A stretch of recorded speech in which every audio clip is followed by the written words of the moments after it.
My practical tip for survival is to blag your way in to everything and everywhere and convince yourself you can do everything. Learn how to make a packed lunch. And keep going.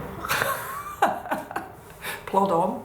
Eat properly, watch TV and smoke weed.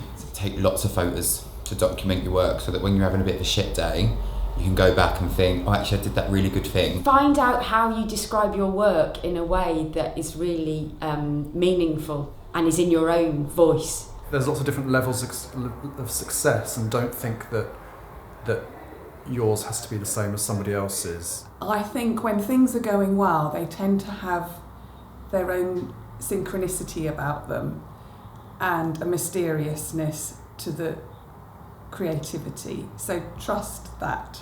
I'd say there's a lot of trust involved. Keeping pushing and keeping hoping that something will come through.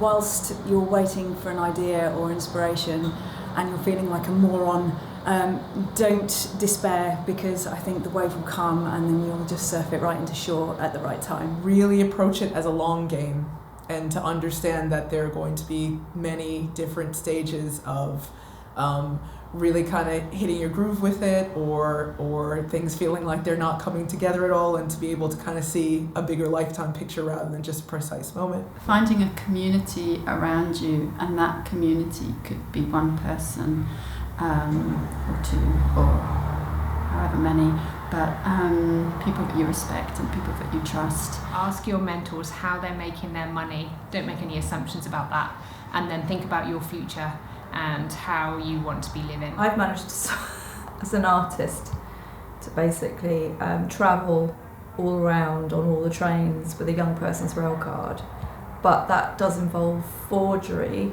So I would say, as a survival tip, you have to be canny at being a bit illegal. As far as possible, if you can always squeeze in an afternoon nap, actually, is an essential part of success as an artist. You could crawl under a table or even lean over a filing cabinet, outside on a park bench. Have other stuff going on, I think. It can get really intense, and making art is really important, but yeah, having other things that make you happy.